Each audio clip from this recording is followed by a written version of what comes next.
Thank you so much, Preeti, and welcome everybody to this webinar. We're really excited to be able to bring this content to our school-age audiences. We know that children and families of all ages experience homelessness, and we're very excited that we can share, that our presenters can share this information with you today. I see that we have people from as far away as Hawaii joining us. And as Preeti said, from looking at the map, we have representation from all across the country. So thank you so much for taking the time to join us today. I'd like to introduce our presenters now. We have joining us from Arkansas, Arlene Rose. She's the Assistant Director of Operations and Program Support at the Arkansas Department of Human Services Division of Child Care and Early Childhood Education. We also have Sarah Pontius, Outreach and Engagement Coordinator at Action for Children in Columbus, Ohio, and they'll both be sharing some insights on their outreach and partnerships and work around reaching families experiencing homelessness. You've already met me, and I'm pleased to introduce my colleagues from two of our other national centers, Mary Beth Jackson, who's with the National Center on Child Care Subsidy Innovation and Accountability, and Rana Schaefer, who's with the Child Care State Capacity Building Center. NCASE is part of a national training and technical assistance system that's funded by the Early Childhood Development Department at the Administration for Children and Families. And this system supports states, territories, and tribes in implementing the Child Care and Development Fund, along with supporting Head Start programs. And as we know, families with children of all ages experience homelessness. NCASE is focused on school-age children, ages 5 to 12, and we're really pleased to be able to share this information with our audiences that work with school-age and with children across the continuum. The school-age and out-of-school time field has a variety of terminology, so I'm just going to quickly share some definitions with you. School age refers to the age of the children served, ages 5 to 12, and that's to differentiate from infant, toddler, and preschool care. Out-of-school time refers to programming outside of the school day, including before and after school, summer, weekend, and it can be family or center-based child care.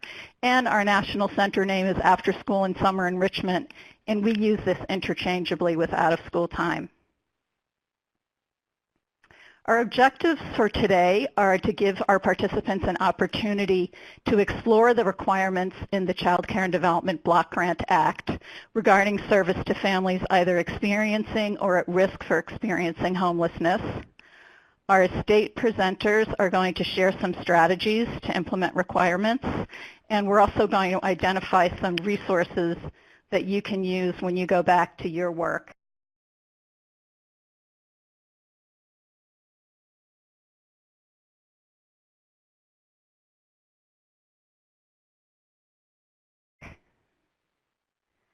So our agenda for today, we're going to share some data with you about school-age children experiencing homelessness and the impacts on their learning. Then we're going to focus on new requirements with a poll, a sharing of some information from our presenters, and a reflection opportunity. This webinar is going to be very interactive. There will be multiple opportunities for you to engage in chat using various chat pods that Preeti will pop up for us. As she said, we do have a very large group participating today, so we will keep the phone lines muted, but you'll have an opportunity to contribute both in the chats and also you can type questions throughout in our chat box on the upper left, and we will address those as possible. We're going to hear about coordinating services from Arkansas and then have an opportunity to chat about how you're doing that, share some information about state and local contacts, and the rest of our session will be focused on outreach. So we'll have state examples from Arkansas and Ohio, and we'll also have a chat around innovative strategies that you may be using.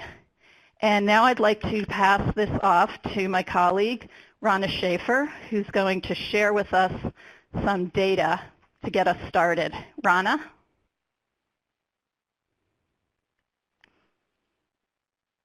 And remember to press *6 to unmute yourself if you're muted, Rana.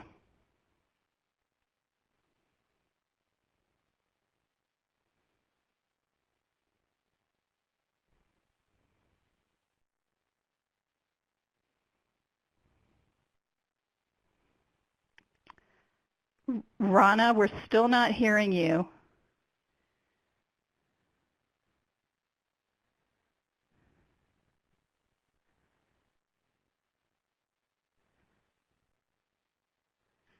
Okay, so while we're waiting for Rana to connect,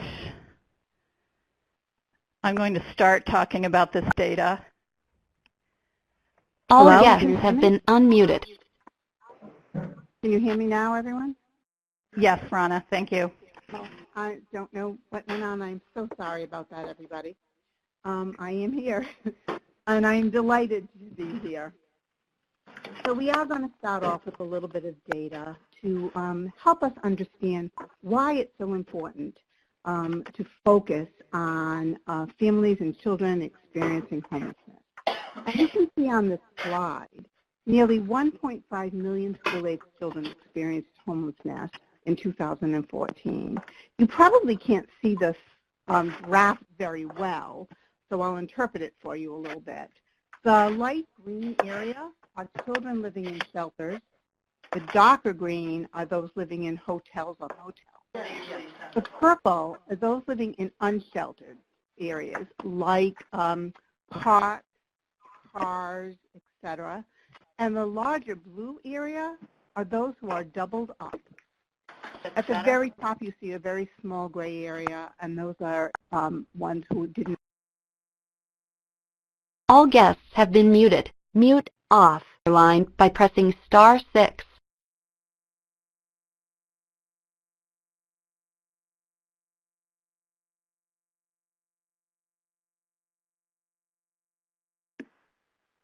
Hi, this is Preeti Washington with InCase. I apologize for the technical interruption.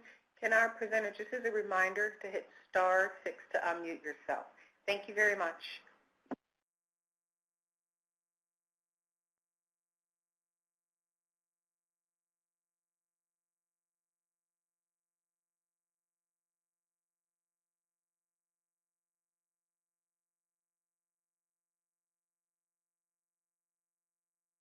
All right. Okay, I think I've got it now. Can you hear me now? Yes, there we go. Technology. When it works, I it's great. I'm so sorry. All right. No worries. Sorry about that, everybody. And a little more on the data are the impacts on learning. And those of you who are working directly with those children who are experiencing homelessness probably know this better than the data, but the data will really reinforce it. As you can see here, 75% of homeless elementary school students performed below grade level in reading and in math. And 50% of children experiencing homelessness repeated one grade, 22% repeated multiple grades. They are 4 times more likely to show delayed development and twice as likely to have a learning disability. They're more likely to have acute health problems, and more than 50% have problems with anxiety and depression. And again, I'm sure that those of you working directly with these children have seen this firsthand. So this just set the stage a little bit for why ACS and the Office of Child Care have found it so important that they've included some new regulations. And at this point, I'm going to turn it over to Mary Beth to talk about those.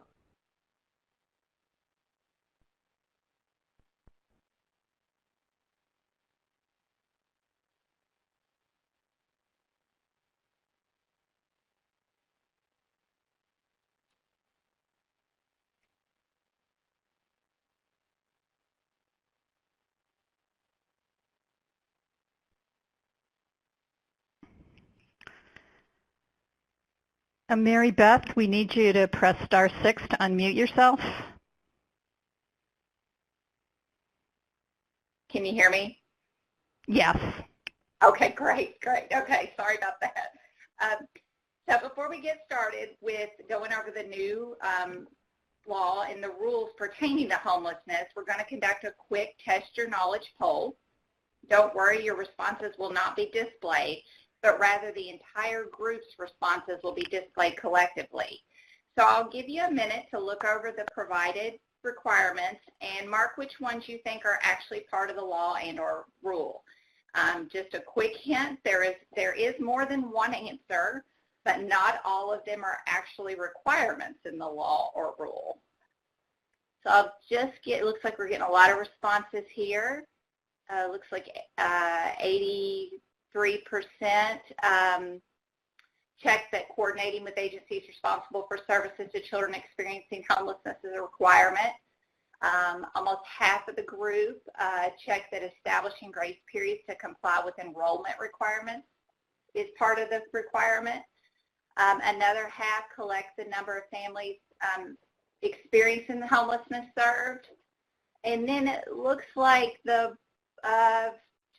collectively the bottom two don't have as many check marks. So actually the only one of all of these that is not covered in the law or rule is the very last one. Oh, I'm sorry, it's the second from the last one, and it's the requirement of use of grants and contracts to support services to children experiencing homelessness. That's actually not in the reauthorization law or in the final rule. However, it's not prohibited. So it's not meant to discourage because states do have flexibility to use grants and contracts to support children experiencing homelessness. It's just not actually a requirement in the law. So thank you, everyone, for participating in that.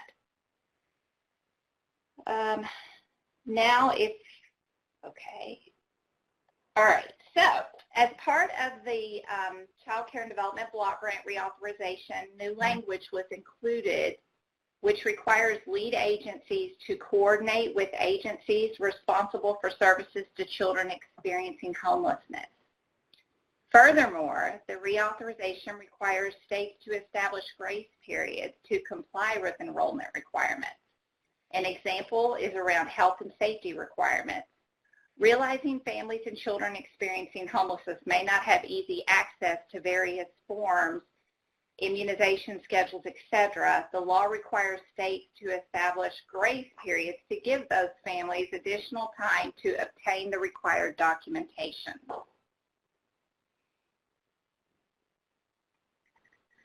Another new requirement added into the law is the collection of data on the number of families and children experiencing homelessness that are served through CCDF. Lead agencies are required to collect the numbers of families and children experiencing homelessness and furthermore report those numbers through the CCDF reporting system, which is the ACF 801.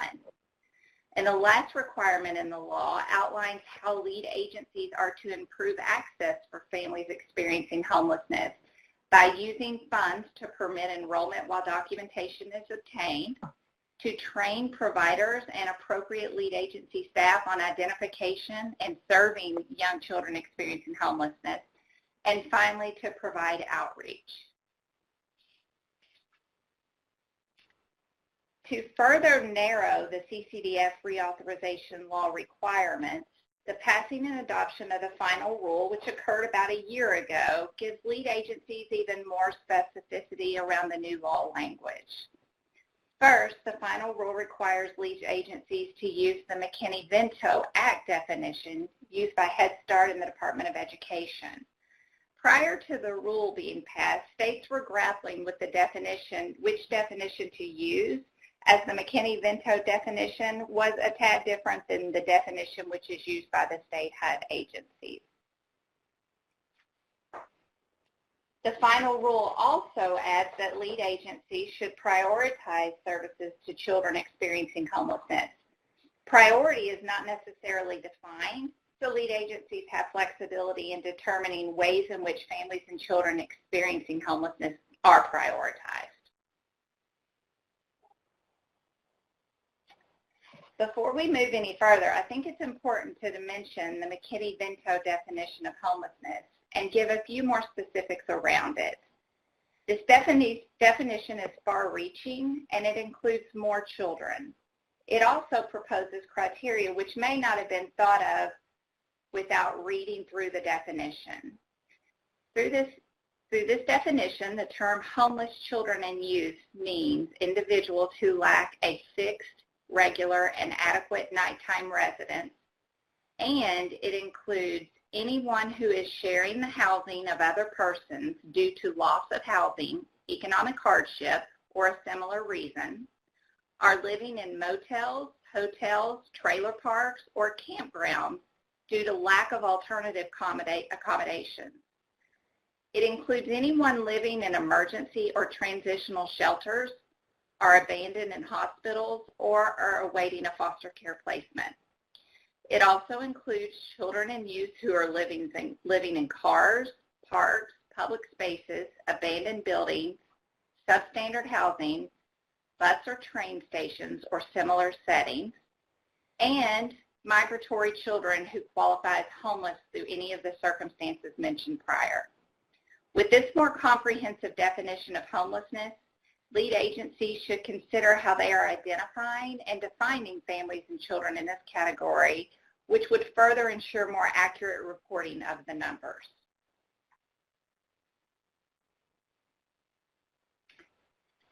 So now that we've identified the requirements, take a moment to think about where your state is in meeting these requirements. We're not asking you to share this in a chat or anything, but suggesting that you just take a few notes to yourself. Things that you might want to think about are what systems are in place regarding grace periods in your state, data collection, identification of children and families who may be experiencing homelessness, and subsequently, if you're not aware of everything your state is doing, this might be your opportunity to jot some things down on what you would like to look into to see where your state is with this.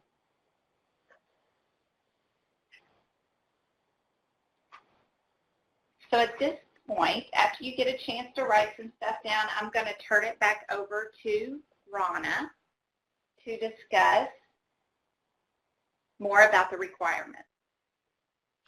Thank you, Mary Beth. Hopefully you can all hear me and I've got this technology right. So we're not going to be able to take a deep dive into all of the requirements in today's webinar, but we are going to focus on just a couple. The first one we'll look at is the requirement to coordinate services to children experiencing homelessness. So let's think about why we need to coordinate and collaborate. Because as we know, no single system can meet all the needs of young children and parents experiencing homelessness. We can't and we shouldn't go it alone. We need to partner with other agencies and programs in order to meet all of the diverse needs of families and children. Findings suggest that we can't meet all of the needs, and cross-system collaboration is critical.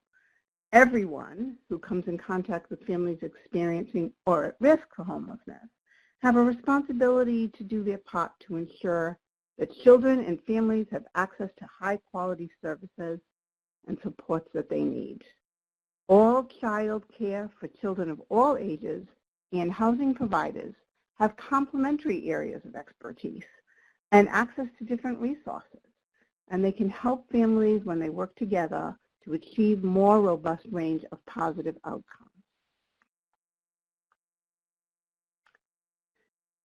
Successfully meeting the needs of families experiencing homelessness requires a cross-sector, collaborative, comprehensive approach based on relationships and partnerships between most local housing authorities and early childhood and school-age providers.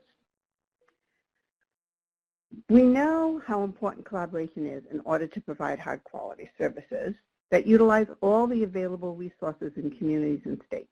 This is no different.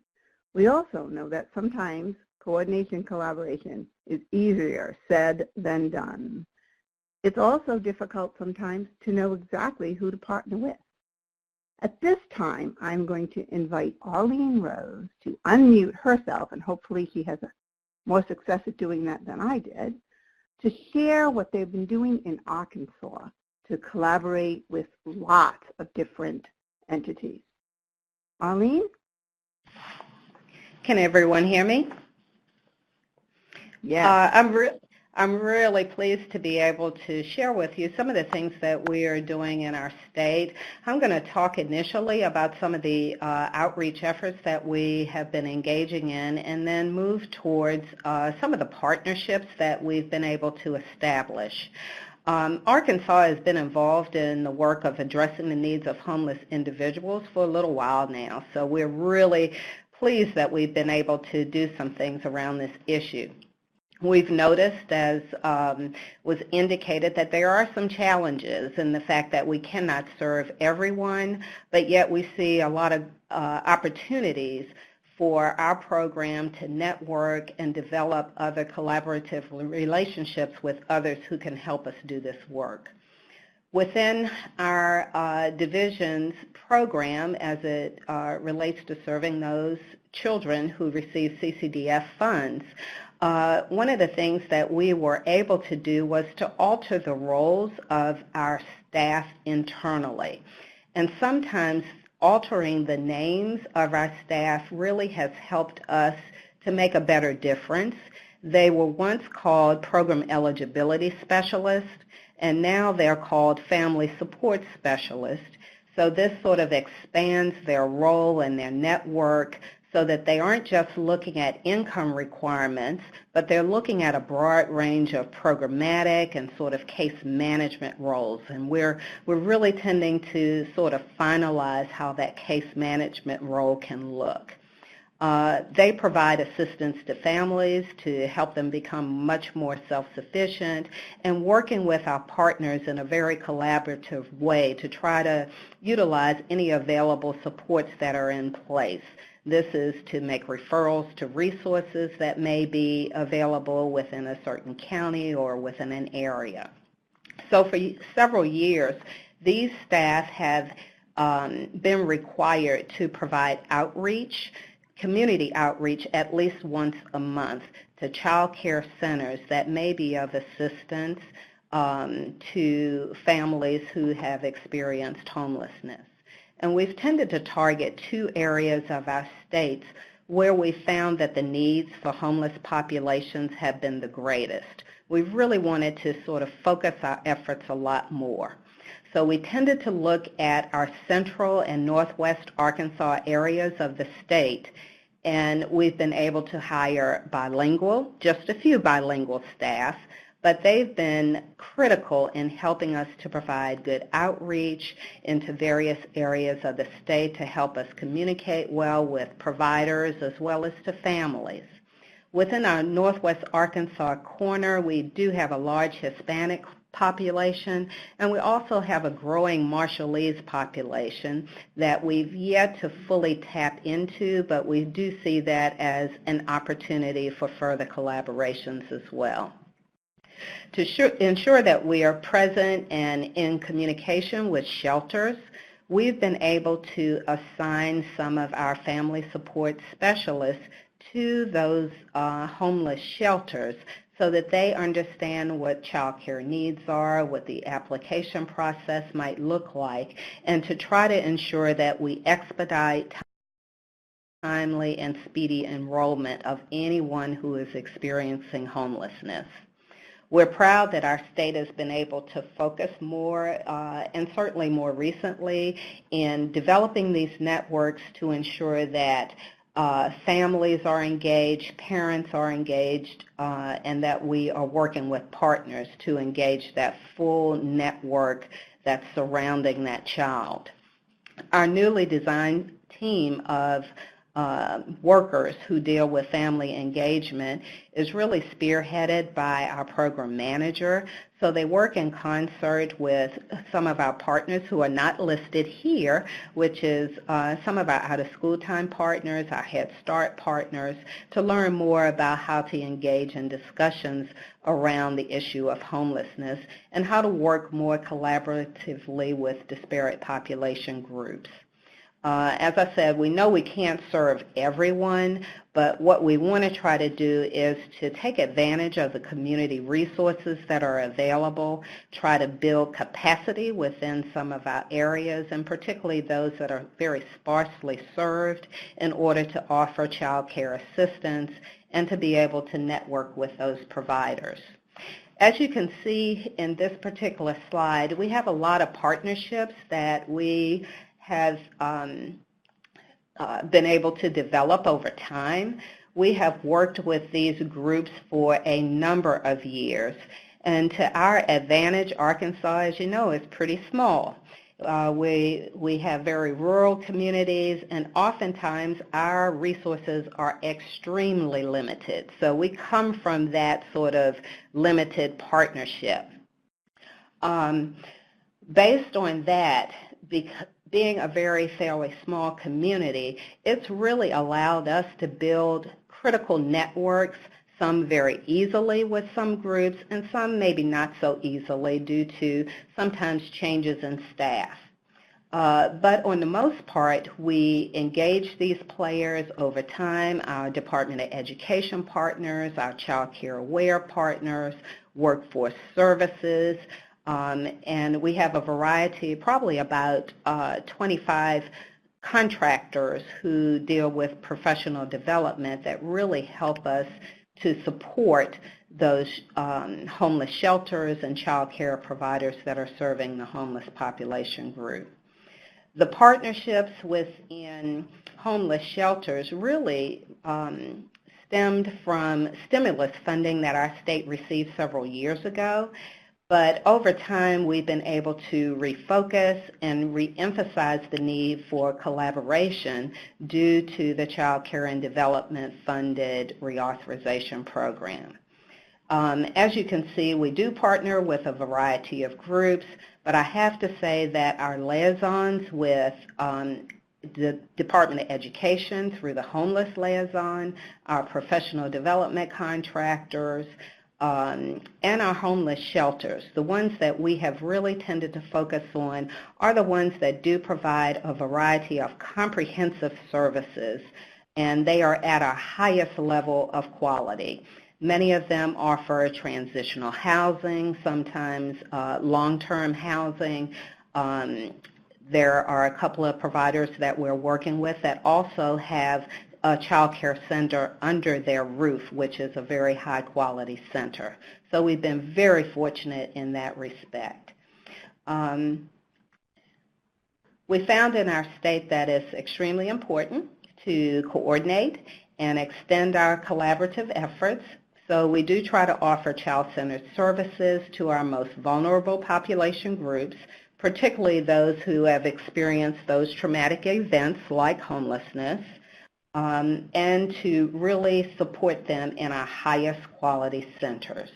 Again, we have very limited resources, so we do have to prioritize those within our state. That's why we're focused more within our central Arkansas area and in our northwest corner. We want to hopefully look at the McKinney-Vento definition of homelessness. That's sort of been our driver here. And that helps us to serve our population group for homelessness very well.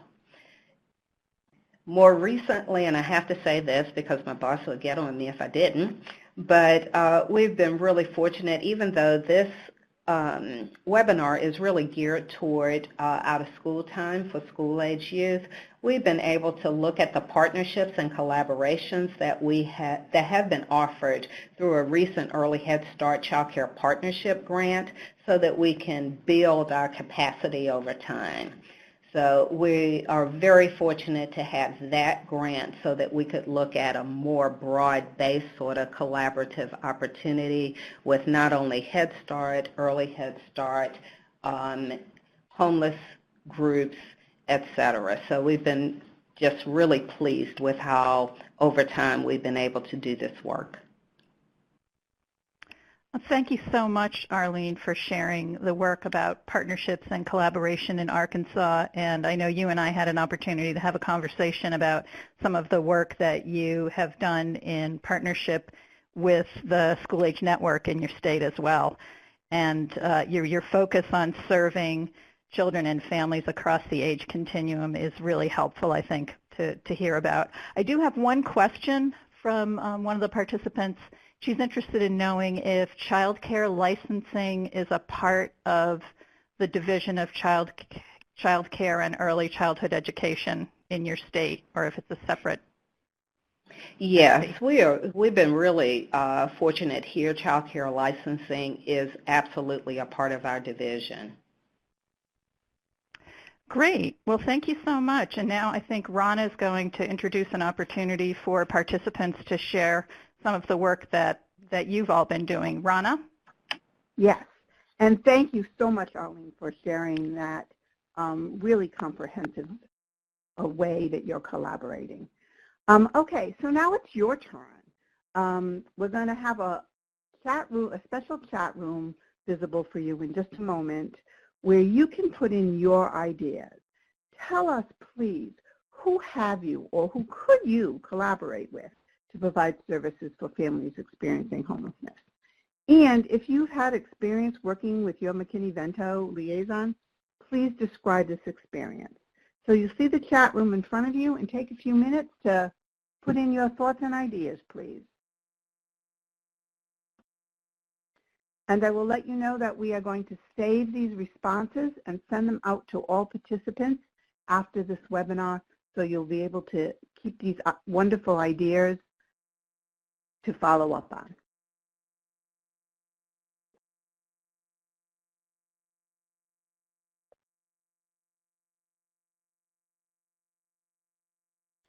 And I just want to say, as people are typing in, Hello. that I was, hello? Yeah, hi. This is Connie at Lord Ruth, South Dakota Child Care. Lord Ruth Child Care. I can't get on. I can't hook up on the webinar on the computer for some reason, so I'm on phone, so I can't chat live. But Well, I had we'd a love question. to hear your thoughts. All right, I had a question. I'm the assistant, but I don't do the application process. The lady does, but I always wanted to know, because on our application, how do we know they're homelessness? I mean, is there a question on the, should that question? That's a really complicated question. But to try to answer it precisely, I would say that each state comes up with their eligibility requirements, or the enrollment packet. And in that enrollment packet is a place for asking the question in a sensitive way that can really help families be able to respond so they don't feel judged, they don't feel like they're going to lose something by admitting that they're homelessness. So there's some guidance out there, and you'll see in the resources later some places you can look to guidance to find out what those questions should be and how they can be asked. One of the requirements is training for staff in doing exactly that. So I hope that's given you some things to think about. Yes. Okay, with the Head Start, because when we do get together, and then, I mean, homelessness is not brought up, you know what I mean? But the only way we hear, I mean, in other words of homelessness is when they do the application and they say, do we put everybody in the household? Just you and your family, we say, Do we put everybody, and then no, just put you and your children,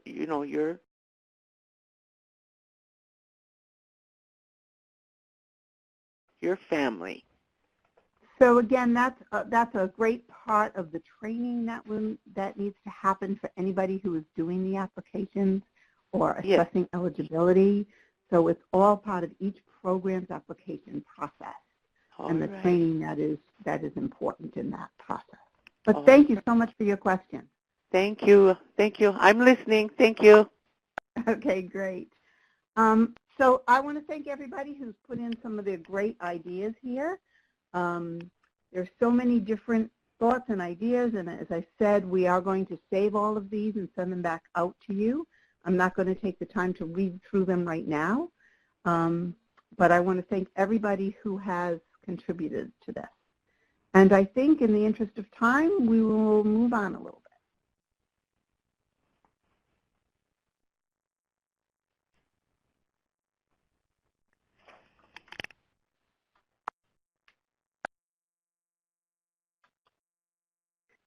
And the last slide before I turn it back to Mary Beth is if you're not even sure who to reach out to in your state, we have a great resource with a link here that will help you know exactly who your local liaisons are in your state, and you can reach out to them. And now I'm going to turn it back to Mary Beth for the next in-depth look at a requirement. Whoops.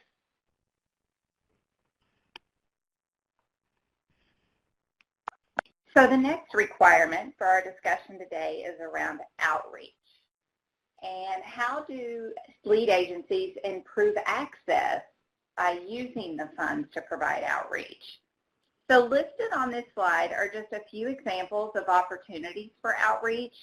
These were actually extrapolated from the most recent state plans that states had submitted. So these are actual examples of what states reported that they did to provide outreach. So the first bullet is this state reported that agreements with agency offices that provide services to families experiencing homelessness. Those agencies could be the TANF agency, the SNAP, WIC, housing authorities, also CCR&R offices through their consumer education websites. Also provide outreach to Head Start and Early Head Start programs. One state reported that they developed flyers and trainings at establishments and programs in the community that are frequented by families experiencing homelessness. Food banks, soup kitchens, shelters, schools, coalitions, etc. So with that, we're actually going to go back to our guest states, our guest speakers, and hear more examples. So now Arlene Rose from Arkansas, we'll hear from her again, and she's going to share her state experiences around outreach.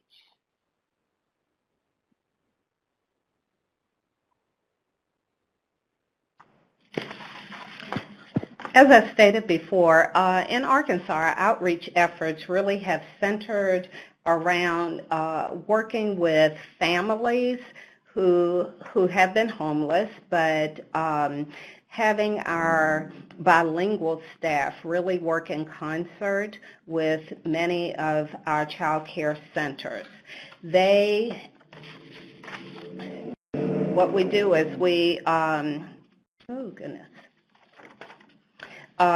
have worked as family support specialists to help identify any homeless families. We try to work with those shelters so that we can expedite timely service delivery. And that's been a really critical component of what we do. We have staff who are assigned in those sites in the homeless shelters, and these are, again, in those two areas of the state that we've been trying to focus in on. Those shelters provide comprehensive services that really deal with the transitional housing piece. They have long-term housing.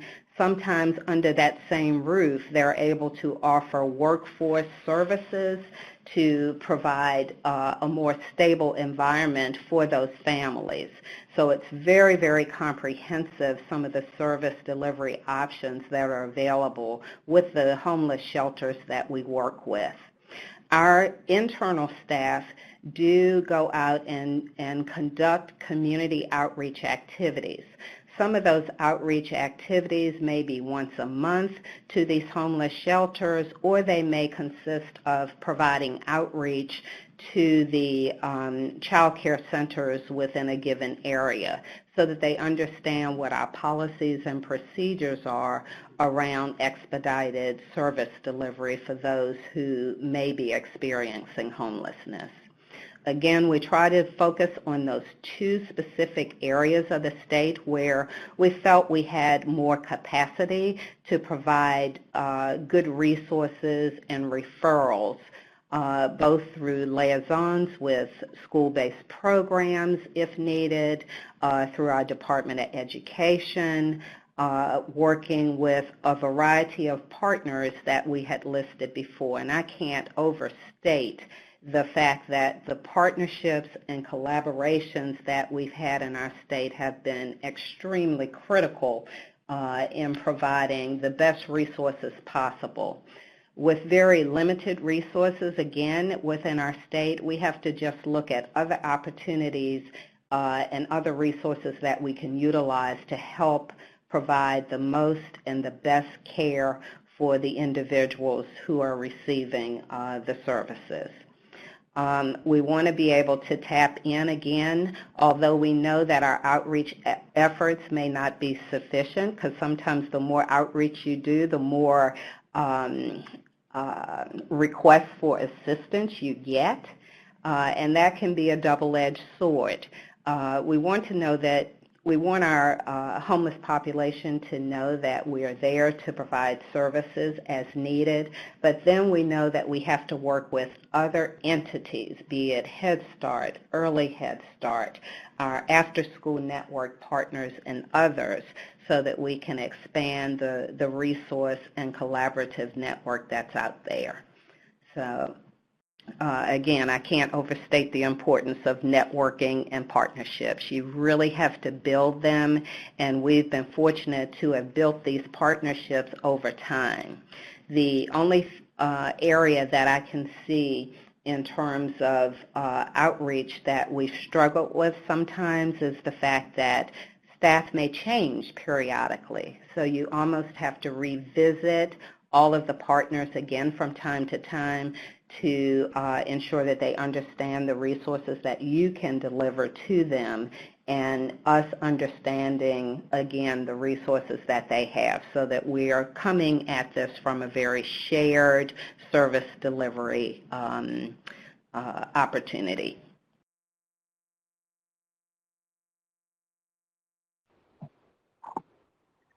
Arlene, thanks so much. As always, it's such a pleasure to hear about all the great work happening in Arkansas. And you all are doing a great job, and appreciate you sharing that. And so next, we're going to hear from Sarah Pontius on the efforts occurring around outreach to families and children experiencing homelessness in Ohio. And I'll let Sarah share a little bit about her agency and the work they're doing. Hi, everyone. Thanks so much for the opportunity to share with you today about the work we're doing with at-risk families experiencing homelessness here in Central Ohio. I'm Sarah, and I am our Outreach and Engagement Coordinator here at Action for Children. Action for Children is a child care resource and referral agency, and we have been serving the Central Ohio area for the last 45 years, focusing on empowering families, supporting child care providers through technical assistance, professional development, and increasing access to quality early learning experiences. My work at Action for Children, I manage a team of 4 amazing ladies who provide information and referral services. So they work one-on-one with families across our service delivery area who are looking for childcare. Sometimes they're connecting with families on the phone, sometimes in email, sometimes out in communities in outreach events. And we are working with them to, do the one-on-ones, link them to services, and help them find quality childcare. So one thing to kind of share about that, every interaction we have with a family is different. Sometimes we have a first-time mom who we may spend 30 minutes on the phone with going over all of her questions and concerns to make sure that she's feeling confident. And sometimes we have the rushed mom or dad who may be on their 15-minute break at work and they only have 5 minutes to talk to us. So we kind of have to tailor our experience to each one of those families a little bit differently. So I think one thing to share with you all today is that our main focus at Action for Children is not primarily on serving families experiencing homelessness, but it's an important part for us to be involved in that conversation. When we're working with families, we can't best serve them if we ignore one of the biggest challenges that some of them are experiencing. So we try, and all of our staff here try and meet families where they are, to be practical about what we can do and reach out to partners and collaborators when it's something outside of our niche. That's why I'm really thankful that conversations like this are happening, to make some more of those bridges and connections and ways that we can all work together, because we certainly could not do that on our own. So to tell you a little bit about the small piece that we're playing here in Ohio to support families experiencing homelessness, we were invited a few years ago to attend a community resource fair with the YMCA of Central Ohio at their Van Buren Center. The Van Buren Center was newly opened a few years ago, and it's a really interesting model of a homeless shelter. It runs 3 separate programs, all under the same roof. So there's a single men's shelter, there's a single women's shelter, and then there's a family shelter, all operating together and serving all of those different needs. So at these community resource fairs, Action for Children focused on informing clients about our free services to help families find and secure childcare, as well as highlighting some of our parenting classes. As we continued to participate in those, staff at Van Buren realized that there was a really large part of their population who was missing out on some of the information that was being served because they were only doing them quarterly, and the average stay at this shelter is about 30 days. So they ended up kind of changing their service model to kind of take a poll of when a new group would come in of clients to see what those specific clients' needs were, so that way they could individually bring in community resources and do information centers to address the specific needs of the groups that were coming in. And they found that a really large need, especially in the family shelter, was finding and securing childcare. Before they can be approved for state funding for childcare, they have to be working. So it's kind of this vicious cycle of you have to have a job to get state-funded childcare, but you have to have childcare in order to support having that job. So that's kind of where we came in the role that we've been playing with Van Buren. So we now go monthly. Sometimes we go bi-monthly, depending on the needs of the clients that are coming in, and we host one-on-one info sessions with clients. We do info sessions for group settings. We talk about searching for childcare. We talk about each family's different needs around what they're looking for. We can go over what free or reduced services might be available to them, and then how to go through the process of interviewing with a potential provider to make sure that the families are feeling confident about the choices that they're making. And then through these info sessions, we've learned a lot from the clients that we've worked with at Van Buren over the last couple years. Their goals of finding safe, reliable childcare are the same as any family that we would work with, but we've learned that they have different barriers, and we need to go about the same service in a different way when we're working with them to try and reduce or eliminate some of those barriers. One of the biggest things that we've seen when we've been working with clients at the shelter is that transportation for their kids is a huge barrier for them to overcome. They may not have reliable transportation for themselves. Their child's school may be nowhere near the shelter that they're staying at is, so getting kids to and from school, or from school to a child care provider, and then having that child care provider transport them back to the shelter is a big ask across the board and a big barrier. So our staff at Action for Children have worked to identify some child care providers who are willing to fill that gap and help families overcome that barrier. So we have several providers now who do transportation to and from the shelter. So kids can be dropped off to them after school, and they will get them back to their parents at the shelter when mom or dad are done working for the day. And then kind of just a neat thing to share as an addition to that great service that those providers are stepping in and playing, there's also even been a few examples of those providers have offered mom or dad a job at the child care centers. So it's really been neat to kind of see different parts of the community really wrapping around and supporting families there. Another challenge that we see is typically when we start a one-on-one conversation with a family who's looking for childcare, one of the first questions that we would normally ask is, where do you live? What is your address? Because that's a natural place to start looking for childcare. And that can be a really emotionally charged question to ask someone who is experiencing homelessness. It can be a really emotional for them. They may not know the answer, or that answer might change from day to day.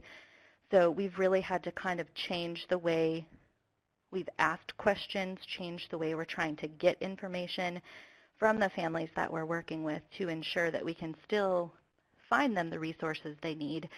But instead of asking, where do you live, it could be, where would you like to look for childcare? Or if it's a school-age child, where does your child go to school? Let's start looking for care around school, because we know home might change pretty frequently, but at least it's less likely that school for that child is going to change as frequently as home might. So those are just a few of the examples of the work that we've done, the barriers that we found, and some of the ways that we have worked to kind of overcome or eliminate some of those. So our work to support families experiencing homelessness, to me, it doesn't seem particularly groundbreaking, but it's just a small piece that we've been able to do in our community to work together to try and take steps to make some change. So thanks for having me, and if you have any questions, I would be happy to answer those. Well, thank you so much, Sarah and Arlene. And as you were both sharing the strategies that you use, and specifically the training for your family support workers, your outreach workers, it really resonated with the question that we had from our caller about how do you find out if families are experiencing homelessness. So I thought that your response, Sarah, about instead of asking the first question being, oh, well, where do you live, that there are different ways to think about it so that you're not making people uncomfortable and you're finding another way to start the conversation.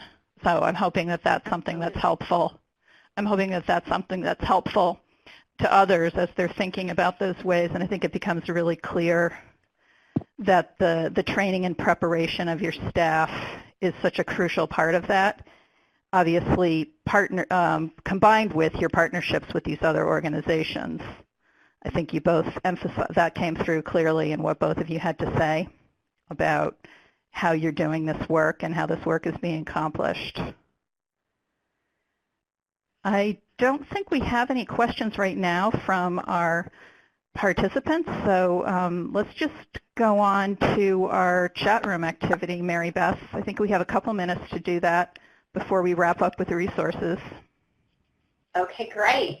Okay, so again, just to echo what Siobhan had mentioned, this has been such rich information. We've heard from the state level, we've heard from Arlene, and we've also heard from Sarah that shared some more community-based, localized efforts. So we have one final interactive activity for you today. And with that, you can see in the chat box, there's a questions, and it's think about what innovative strategies you have used or you're actually considering using to conduct outreach to families experiencing homelessness in your state. And if you don't mind, please type those strategies in the chat box provided on the screen. I'll give you a few minutes to do that.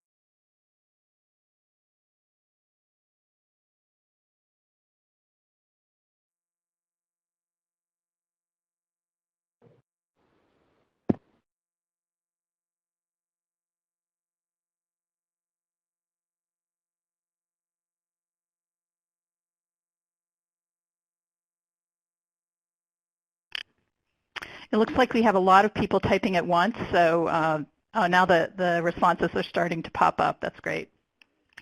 Sometimes it takes a minute.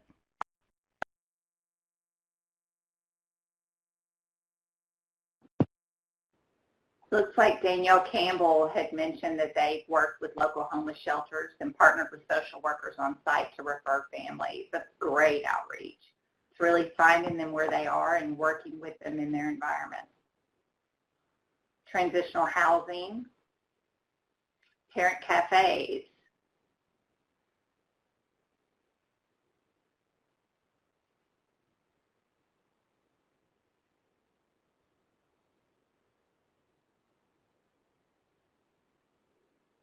I like the bookmark idea, distributing to public schools, shelters, and other agencies, child care provider training.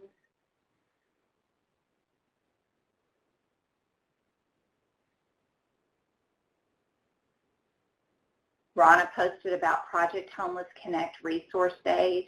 These are lots of great ideas. Thank you for contributing. And hopefully the two speakers along with this activity just has kind of spurred you to think about, some ideas that you may be able to do in your own area.